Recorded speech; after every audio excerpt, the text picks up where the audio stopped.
자, 행위 정형의 동가치성입니다.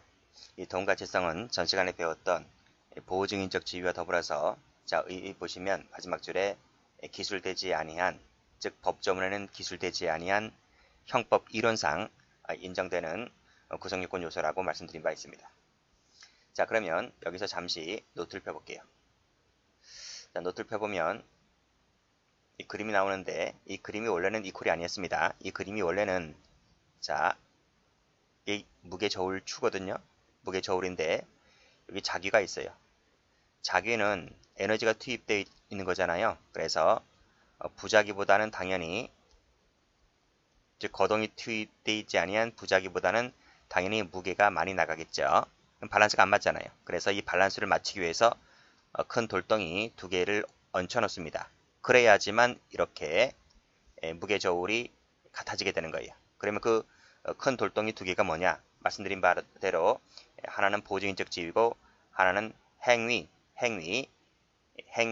정형의 동가치성이다 하는 거예요. 이 두 가지인데 보증인적 지위는 전 시간에 배운 것이고 지금 시간에는 이제 동가치성을 보도록 합니다. 여기서 다시 한번 기본서 가보세요. 자, 나와 있죠? 보증인적 지위에 있는 자의 부자기가 자귀에 의한 구성요건 실현과 동등한 것으로 평가될 수 있을 때 동가치성이 인정된다는 얘기죠. 즉 구성요건적 결과를 야기한 행위의 태양이, 자, 행위라고 했습니다.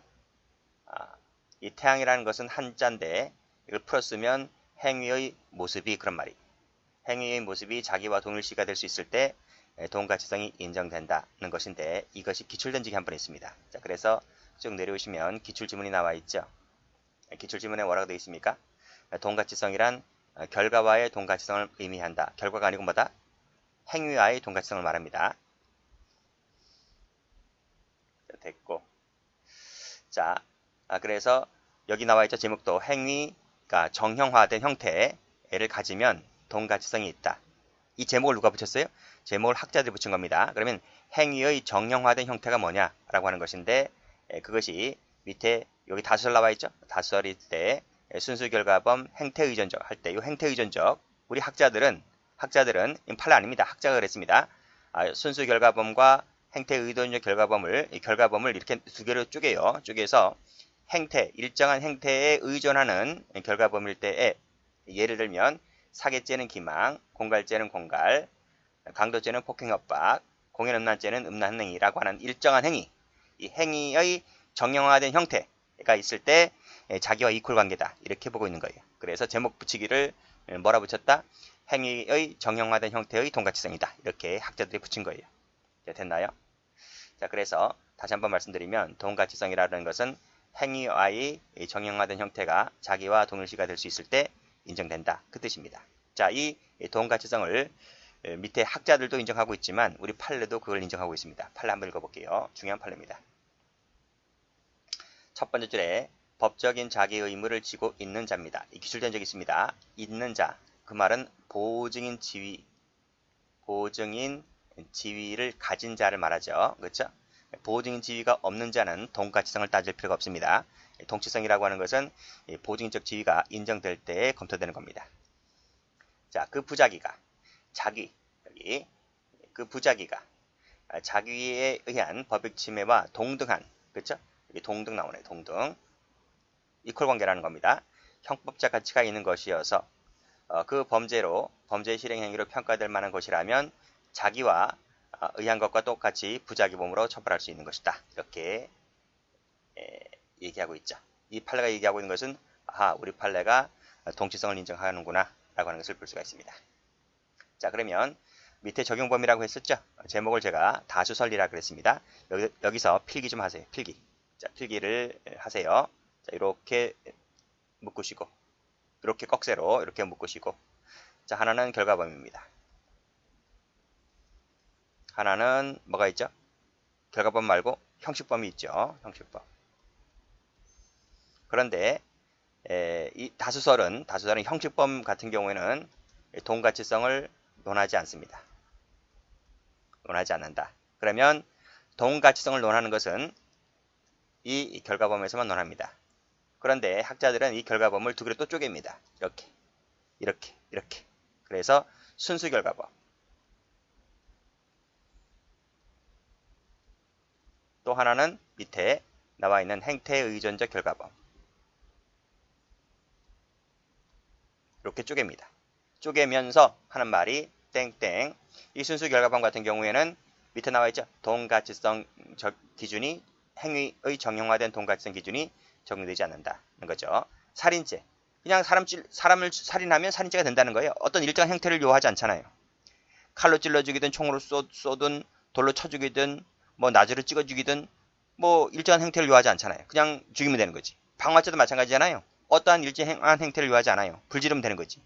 휘발을 갖고 와서 불지르든 라이터로 불지르든 전기 누전으로 불지르든 그렇잖아요. 상해도 마찬가지고 그렇죠? 손괴도 마찬가지고. 이러한 순수 결과범 같은 경우는 동가치성이 요구되지 않는다. 이렇게 보고 있습니다. 그래서 여기서는 땡땡 했죠. 동가치성 적용되지 않는다. 이런 말이죠. 그러면 이 동가치성이 적용되는 것은 여기 행태에 의존하는 결과범에서만 적용된다. 이렇게 보고 있죠. 그래서 땡땡 하시고 이렇게 동그라미. 그래서 우리 이제 결과범 개념 정의는 우리 저 앞에서 봤잖아요. 근데 결과범을 이 순수 결과범과 행태 의존적 결과범으로 쪼개는 것은 여기가 처음이자 마지막입니다.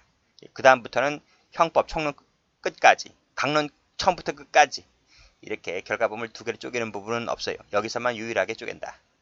근데 이렇게 나누는 것은 다수 학자들이 그렇게 나누지 판례는 이렇게 나누지 않습니다. 학자들만 이렇게 나눠요. 됐죠? 자, 그러면 요 다수 학자들이 얘기하고 있는 순수 결과범, 행태 의존적 결과범을 한번 보도록 할게요. 방금 말씀드린 대로 살인죄, 방화죄, 상해죄, 성괴죄 이런 것은 여기 나와 있지. 일정한 수단 방법을 특정하지 않고 행해지는 결과만 있으면 기수가 되기 때문에 범죄가 되기 때문에 이런 범죄를 순수 결과범이라 하는데 여기서는 동가치성 기준이 적용되지 않는다. 이렇게 봤습니다. 자, 학자들은 또 어떨 때 적용된다? 사기죄처럼 기망이라는 일정한 형태에 의존하는 이런 결과범에서만 동가치성 기준이 적용된다 라고 해서 말씀드린 대로 공갈 등등이 있습니다. 여기서는 동가치성 기준이 적용된다 이렇게 보고 있죠. 그렇죠? 자, 그런데요. 여기서 이제 중요한 부분이 나옵니다. 여기서 2번에다가 체크 한번 해보세요. 한학자들이 이렇게 나눴을 뿐입니다.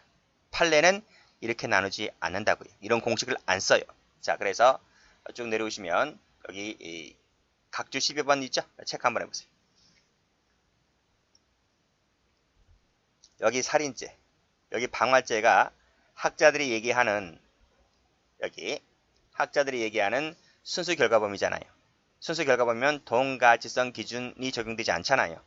그런데 학자들은 판례는 요 살인죄, 방화죄 판례가 뒤에 나올 텐데 이 살인죄, 방화죄의 경우에도 이 부작위가 자기에 의한 법익 침해와 동등한 형법적 가치가 있는 것이어야 한다고 해서 여기에서도 뭐다? 동가치성 기준을 적용합니다. 판례는. 그 점에서 이 판례는 학자 다수설과 다르다 하는 것을 알아두시고 이게 기출된 적이 있습니다. 옛날에 행정고시에서 기출된 적이 있습니다. 자, 그러면 살인죄, 방화죄 판례를 보도록 할게요. 자, 넘겨보시면 자, 요것이 이제 살인죄 판례고요. 자, 그 밑에가 이제 화재가 난 사건 방화죄 판례죠. 자, 그럼 첫 번째 판례 봅니다. 아주 유명한 판례죠. 갑은 조카 을을 살해하기로 마음먹고 자, 불러내어 미리 물색해 둔 저수지로 데려갔다. 원래는 지금 제가 편의상 뭐 조카 한 명만 적어놨지만 원래 실제는 2명입니다. 2명. 10살짜리 하나가 있었고 7살짜리가 하나 있었어요. 2명입니다. 그래서 이 삼촌이란 자가 조카 둘을 데리고 이제 저수지로 데려가죠. 그렇죠? 인적이 드물고 경사가 급해서 미끄러지기 쉬운 제방적으로 유인하여 함께 걷다가 자, 을이 미끄러져. 왜 그렇나요? 그 전에 비가 왔거든. 비가 왔기 때문에 그 제방뚝이 미끌미끌했어요. 지금처럼 포장되어 있는 것이 아니고 옛날에는 비포장이었습니다. 전부 다. 그 풀이 무성하게 자라났기 때문에 그 풀에 이제 물이 먹었잖아요. 그래서 발만 잘못 들이면 그 풀에 미끄러져요. 그래서 이제 저수리로 떨어지는 거예요. 자, 미끄러지고 물에 빠지자 구호하지 아니한 채. 즉, 이 조카는 삼촌은 조카가 물에 빠졌기 때문에 조카를 불러냈잖아요. 위어머니네 불러냈기 때문에 그러면 조카를 구조해야 할 의무가 있는데 그런 의무를 다하지 않고 방치해버렸다. 결국 이 조카는 익사하고 말았다. 그래서 이 10살 난 조카는 거기서 물에 빠져 죽는 거고요. 그럼 한 아이는 빠지지 않았지? 그 한 아이는 집어 던집니다. 집어 던져서 죽여버리죠. 자, 그랬을 때 이 갑의 죄책은 뭘까요? 하는 거죠. 자, 노트 펴볼까요? 자, 노트를 보시면, 이 설명 안 했네? 이 설명. 자, 다수설은 순수 결과범, 행태 의존적 결과범으로 나눈다. 그쵸? 자, 그런데 이 순수 결과범 같은 경우에는 기준이 적용되지 않지만, 행태 의존적은 적용된다. 라고 말씀드렸죠. 근데 여기서 제가 말씀드리기를, 요 판례 같은 경우는, 이 살인죄 방화죄의 경우에도 동가치성 기준을 적용한다. 그 점에서 학설과 다르다. 그래서 화살표를 반대 표시해놨습니다. 그 이유 아시겠죠? 됐고, 자 지금 보는 판례가 본 판례가 이제 저수지 사건이죠. 자, 동가치성 기준을 한번 적용해 보는 거예요. 자, 여기 이제 갑이 누구예요? 갑이 삼촌이죠. 삼촌이다. 을을 만약에 너 죽어라 하면서 집어 던집니다. 집어 던져서 죽여버리면 살인죄죠. 자기죠, 자기에 따른 살인죄가 돼요. 그쵸? 자, 지금 방금 본 판례는 이제 부작위 사례죠. 그래서 갑이라는 사람이 있고 을이 아이가 빠졌는데 갑이라는 삼촌이라는 사람이 구조를 안 합니다. 구조를 안 한다. 그래서 결국 이 아이는 익사하고 말죠. 그랬을 때 이것이 이퀄 관계냐? 이퀄 관계가 된다는 거예요. 집어 던지거나 집어 던져서 죽이는 살인죄나 아이가 물에 빠졌음에도 불구하고 구조를 하지 않는 그 부작이나 이것이 이퀄 관계가 되냐? 이런 말입니다. 이퀄 관계가 되기 위해서는 두 가지를 검토해야 된다니까. 그 첫 번째가 보호증인적 지위가 있느냐? 라고 하는 거죠. 보호증인적 지위 있어요, 없어요? 있단 말이죠. 보호증인적 지위라고 하는 것은 부자지간일 때 그 법률상의 민법상의 근거가 조항이 나오잖아요. 그래서 법률상의 보호증인적 지위가 인정되기 때문에 되지만 삼촌과 나는 그런 관계는 아니잖아요. 근데 삼촌이 보호증인적 지위가 인정되는 것은 뭐냐면 지금 저수지 미끄러지기 쉬운 제방 쪽으로 불러냈다는 거지. 그게 바로 선행행위를 통하여 보호증인적 지위가 발생했다는 거지. 그러면 이 보호증인적 지위가 인정된다면 그 다음에 검토를 해봐야 될 것이 뭐다? 동가치성 기준을 적용해 봤다는 거죠. 근데 학자들은 이런 건 검토해 볼 필요가 없다라고 얘기를 하지만 판례는요. 이 살인죄의 경우에 있어서도 기준 공식을 적용해 봤다는 거지. 적용해 보니까 이퀄이 되느냐? 이퀄이 된다는 거지. 집어 던지거나 아니면 구조해 줘야 할 의무 있는 자가 구조를 안 하거나 그래서 물끄러미 아이가 빠져 죽는 걸 보고 구경했다는 거지. 그 자체가 이퀄 관계가 된다는 거지. 그래서 이 판례는 살인죄를 인정했다. 이 두 가지 공식을 다 집어넣습니다. 보증적 지위 검토해봤고 그 다음에 인정된 상태에서 동가치성 기준 공식을 적용해 보니까 이게 적용되더라는 거예요. 그래서 살인죄를 인정했다는 판례다. 그 판결 유지를 지금부터 한번 읽어보도록 하겠습니다. 자, 여기 보시면 자, 피고인이 조카인 피해자를 살해할 것을 마음먹고 저수지로 데려가죠. 미끄러지기 쉬운 제방 쪽으로 유인하죠. 함께 걷다가 빠지자 구조해주지 아니하여서 익사케 한 것이라 면 그랬습니다. 자, 피고인이 살인죄 예비 단계에 있었을 뿐 아직 살인의 착수에 이르지 못했다 할지라도 피해자의 숙부로서 보호 능력이 없는 나이 어린 피해자를 익사 위험이 있는 저수지로 데려갔던 피고인으로서는 이것이 뭐죠? 저수지로 데려갔다. 이게 바로 선행행위입니다. 적으세요. 선행행위. 이를 통하여 보호증인적 지위가 발생했다를 얘기해주고 있는 겁니다. 자, 그러면 여기 나와있지? 그를 구조해줘야 할 법적인 자기 의무가 발생했다. 고 보아야 할 것이고 여기까지 꺼내세요. 여기까지는 보호증인적 지위 발생 근거를 얘기하고 있는 겁니다. 자, 두 번째 검토해볼 것이 뭐다? 동가치성이죠.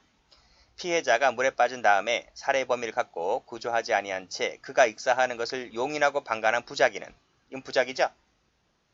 부작위잖아요. 방관한 부작위는 그를 직접 물에 던져 빠뜨리는 익사행위와 다름없다 할 것이므로 여기서 직접 물에 빠뜨려 익사시키는 행위 이걸 뭐라 합니까? 자기죠. 자기와 다름없다가 무슨 말이야? 동가치성 이퀄 관계가 형성된다 이런 말이죠. 그쵸? 그래서 결국 보호주의인적지 인정됐고 그 다음에 동치성 인정됐고 그래서 부작위범이 된다는 판례입니다. 자, 두 번째 판례. 자, 이 판례도 무지 중요하죠. 갑은 모텔방에 투숙하여 담배를 한 대를 피웠다. 담배를 끄게 되었는데 담뱃불이 완전히 꺼졌는지 여부를 확인도 하지 아니한 채 잠이 들었고 이러한 중과실로 담뱃불이 휴지 옆에 있던 시트에 옮겨 붙어서 화재가 발생하게 됩니다. 그쵸? 잠에서 깨어난 그 갑이 화재가 발생하게 된 것을 알게 된 다음 모텔을 빠져나오는데 모텔을 빠져나오면서 주인이나 투숙객들에게 알리지 않았다는 거죠. 알리지 않았다. 왜요? 그럴 겨를이 없지. 불이 났을 때는 불이 난 거 영화 못 봤어? 뉴스 못 봤어요? 그렇잖아요. 복도부터 해가지고 불이 나니까 이 거실방에서 불이 나니까 문짝이 터지면서 문짝으로 문으로 이렇게 시뻘건 화마가 막 삼킬 듯이 불이 나잖아요. 그리고 복도에는 자욱한 뭡니까? 그거에다가 그러니까 포복을 해도 수건에 물을 묻혀가지고 이걸 해도 거의 뭐 그렇잖아요. 자기 혼자 살기 바쁘지 옆에 객실에 문을 두드리면서 화재가 났다 뭐 이런 거 말할 겨를이 없잖아 지금. 그쵸? 그래서 거의 이러한 상태로 모텔을 빠져나왔다는 거죠. 결국은 이런 사실을 알지 못하고 있었던 그 투숙객들이 사망하고 결국 일부는 상해를 입게 되는 결과가 발생했는데 갑의 추측이 뭘까요? 이런 말이죠. 자, 똑같습니다. 노트 펴보세요. 노트를 펴보시면 역시 이 무게의 저울을 달아본 거예요. 자, 첫 번째 사례를 이렇게 한번 바꿔볼게요. 자, 갑이라는 자가 있어요. 이 모텔 사장과 사이가 안 좋아요. 그래서 휘발유통을 들고 가서 불질러 버리는 거예요. 이렇게. 불질러 버리는 거예요. 다 타죽어라 하면서 불질러 버립니다. 이건 자기죠. 자기. 그래서 안에 있던 투숙객들이 죽거나 했을 때에는 현주 건조물 방화 치사 또는 상해에 입었으면 치사상죄가 되는 거죠. 이건 자기로 발생한 거죠. 불질러 버렸으니까. 자, 지금 우리가 읽었던 그 사실관계는 어떻게 되는 거죠? 자, 지금 이 사람이 방 안에 투숙객이 있고 담배를 한 대 피웠는데 피곤하니까 나도 모르게 잠이 들었다는 거죠. 우리도 TV 볼 때는 TV 보다가 나도 모르는 사이에 잠이 드는 경우가 있죠. 그거랑 똑같은 거예요. 자, 잠이 깨어났을 때는 방 안이 온통 불바다인 거예요. 그렇죠? 그래서 이 사람이 빤스바람으로 튀어나오는 거야. 튀어나올 때 투숙객들에게 알리지 않았다는 거죠. 이건 부작이죠. 부작이지. 그러면 이거 이퀄 관계가 되냐는 거지. 생각해 보세요. 휘발통을 들고 와서 불 지르는 놈과 나도 모르게 잠이 들었고 피곤해서 내가 깨어났을 때는 온통 방이 시뻘거 있고 그래서 빤스바람으로 나와 휘발통으로 불 지르는 놈과 이걸 이퀄 관계로 볼 수가 있어요. 이게 안 되지 이게. 그쵸? 따라서 우리 판례는 부작위에 의한 현주건조물 방화 치사상죄를 인정하지 않습니다. 그런데 그 부작위범이 되기 위해서는 두 가지 돌덩이를 검토해 본다고 했잖아요. 첫 번째, 보호주의인적지위가 있느냐? 있다는 거야, 이건. 그쵸? 왜냐하면 내가 담뱃불을 켰기 때문에 담뱃불을 꺼야 할 보호주의인적지위는 발생했다는 거지. 그게 바로 선행행위죠. 보호주의인적지위가 인정됐다면 동가치성 기준을 적용해 볼 텐데 판례는 학자들과는 달리 방화죄의 경우에도 적용해 봤다는 겁니다. 적용해 보니까 공식은 적용해 봤습니다. 공식은 적용해 봤는데 이퀄 관계가 되냐 안 되냐? 안 된다는 거지. 그래서 자기와 부작위는 이퀄 관계가 아니다는 거지. 결국 그래서 보호주의인적지위는 인정됐지만 자기와 부작위가 이퀄 관계가 아니기 때문에 부작위범이 되지 않는다. 이런 얘기입니다. 공식은 살인죄나 방화죄나 전부 다 적용했잖아요. 여기 적용했고 여기 적용했잖아요. 그렇죠? 적용했는데 결국은 위에 건 됐지만 밑에 건 되지 않았다. 이 점에서 차이가 있는 겁니다. 자, 그러면 그 부분을 판결 요지를 통해서 읽어보도록 합니다.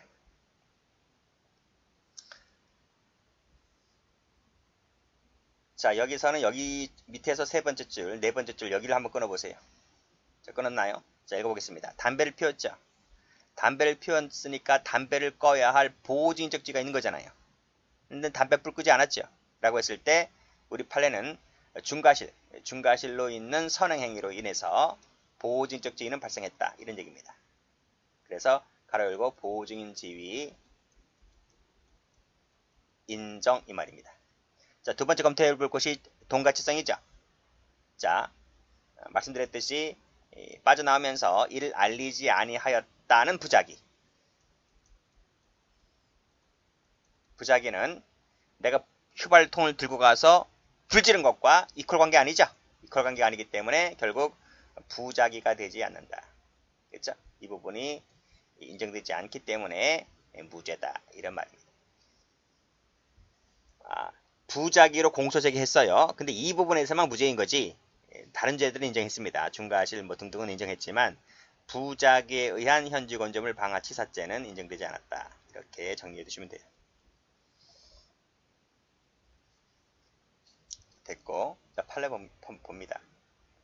자, 동가치성이 인정된 판례 보죠. 첫 번째 거. 유명한 판례죠. 세월호 사건입니다. 선박 침몰 등 조난사고로 승객, 다른 승무원들이 스스로 생명에 대한 위협을 대처할 수 없는 급박한 상황이 발생했을 때, 즉 배가 가라앉을 때 이 말입니다. 그 선박의 운항을 지배하고 있는 선장 동그라미, 그리고 옆에 선원들 동그라미. 이런 사람들은 그 물에 빠진 보호 능력이 없는 승객이나 다른 승무원의 사망 결과를 방지해야 할 자기 의무가 있다. 자기 의무가 있는데 어떻게 했습니까? 나 살겠다고 미리 배 타고 나왔잖아요. 그랬을 때에는 자, 밑에 보시면 그러한 부작위는, 즉 방관한 부작위는, 애들을 구조하지 않은 그러한 방관한 부작위는 자기와 똑같이 동등한 형법적 가치가 있는 것이다. 즉 애들을 물에 집어 던진 거나 마찬가지다. 이런 말이죠. 따라서 자기 의무를 이행하였다면 그 사망이라는 결과가 발생하지 않았을 것이라는 관계가 인정되죠. 그렇죠? 그래서 마지막 줄에 행위와 결과 사이에 인과관계가 있기 때문에 살인죄를 인정했던 사건입니다. 뭐 다 아실 것이고 결과는요. 자, 그런데 비교될 판례가 또 하나 있어요. 자, 최근에는 이 1번 판례도 시험에 나옵니다. 당연히 이제 바다에서 발생한 사건이다 보니까 해경시험에서는 이제 1번도 나왔는데 이 1번 판례가 하나 더 있죠. 별표짜리가. 작년도 경채시험에서 요 1번 판례가 출제가 되었다는 것이죠. 자, 여기서는 1등 항해사 세무쳐보세요. 2등 항해사 세무쳐보세요. 자, 1등 항해사, 2등 항해사 역시 마찬가지로 아무런 구호조치를 취하지 않고 이 선장과 더불어서 선원들과 더불어서 배 타고 나왔다는 거지. 자, 그럼 이 사람들도 똑같이 위에 있는 사람들과 똑같이 살인죄가 될 거냐? 라는 얘기인데 판례가 뭐라 그래요? 1등 항해사, 2등 항해사는 뭐예요? 이 운전대 잡고 있는 사람들이잖아. 우리 차 운전대 잡는 사람들. 그쵸? 그러니까 역할이 다르다는 거지. 위에 있는 사람들과 달리. 그렇기 때문에 이 1등 항해사, 2등 항해사 같은 경우는 밑에 보시면 동가치성이 없다. 동가치성. 그쵸? 동가치성이 없기 때문에 따라서 부작위에 의한 살인죄는 되지 않는다. 이렇게 보았습니다. 됐나요? 그래서 앞에 선장과 선원들과는 좀 다르다. 이렇게 정리를 해두시고, 자, 2번이 중요하죠. 2번. 업무방해죄도 마찬가지입니다. 똑같이 동가치성. 이 업무방해죄도 뭐예요? 부작위라도 범할 수 있습니다. 자기뿐만 아니고 부작위라도 범할 수 있기 때문에 부작위범이 되려면 동가치성을 검토해 봐야 되겠죠. 자, 그런 점에서 꺽쇠 1번도 한번 나온 적이 있지만 꺽쇠 2번을 읽어보고 과연 동가치성이 있는지를 판단을 한번 해보세요. 자, 읽어보겠습니다. 여기까지가 사실관계입니다. 피고인이 갑과 토지지상의 창고를 신축하는 데 필요한 형틀공사 계약을 체결한 후 공사를 완료하였는데 갑이 대금을 주지 않는다는 이유로 위 토지에 쌓아둔 건축자재를 치우지 않고 공사 현장을 막아버렸다. 이것이 업무방해죄가 될 거냐 이런 얘기입니다. 치우지 않았다는 것이 부작위잖아요.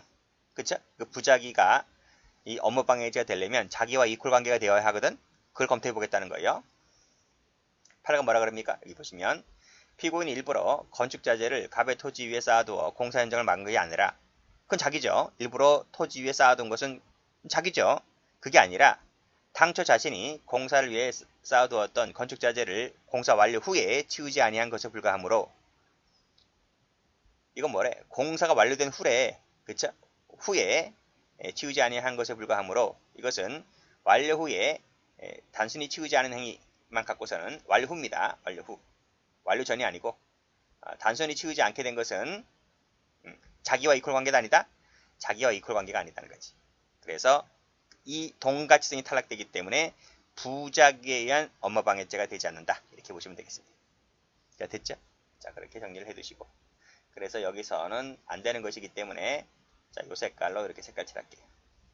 올라가서 1등, 2등 색깔 칠하고 올라가서 다른 색깔로 선장, 선원들 색깔 칠하고 올라가서 이건 안 된 거죠?